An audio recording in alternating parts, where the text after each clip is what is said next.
दरम्यान कोणत्या मंत्र्याला कुठल्या जिल्ह्याचं पालकमंत्रीपद जाहीर झाले पाहूया।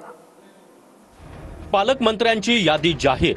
देवेंद्र फडणवीस गडचिरोली, एकनाथ शिंदे मुंबई शहर आणि ठाणे, अजित पवार पुणे आणि बीड, चंद्रशेखर बावनकुळे नागपूर आणि अमरावती, राधाकृष्ण विखे पाटील अहिल्यानगर, हसन मुश्रीफ वाशिम, चंद्रकांत पाटील सांगली, गिरीश महाजन नाशिक, गणेश नाईक पालघर, गुलाबराव पाटील जळगाव, संजय राठोड यवतमाळ, आशिष शेलार मुंबई उपनगर, मंगलप्रभात लोढा मुंबई उपनगर सहपालकमंत्री, उदय सामंत रत्नागिरी, जयकुमार रावल धुळे, पंकजा मुंडे जालना, अतुल सावे नांदेड, अशोक उईके चंद्रपूर, शंभूराज देसाई सातारा, अदिती तटकरे रायगड, शिवेंद्रराजे भोसले लातूर, माणिकराव कोकाटे नंदुरबार, जयकुमार गोरे सोलापूर, नरहरी झिरवाळ हिंगोली, संजय सावकारे भंडारा, संजय शिरसाट छत्रपती संभाजीनगर, प्रताप सरनाईक धाराशिव, मकरंद पाटील बुलढाणा, नितेश राणे सिंधुदुर्ग, आकाश फुंडकर अकोला, बाबासाहेब पाटील गोंदिया,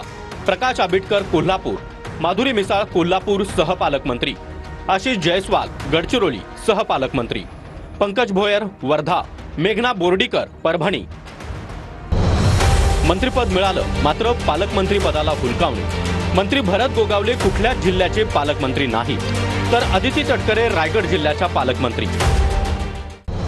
कोल्हापूरचं पालकमंत्रीपद शिवसेनेकडे, प्रकाश आबिटकर पालकमंत्री, माधुरी मिसाळ सहपालकमंत्री, तर हसन मुश्रीफ वाशिमचे पालकमंत्री।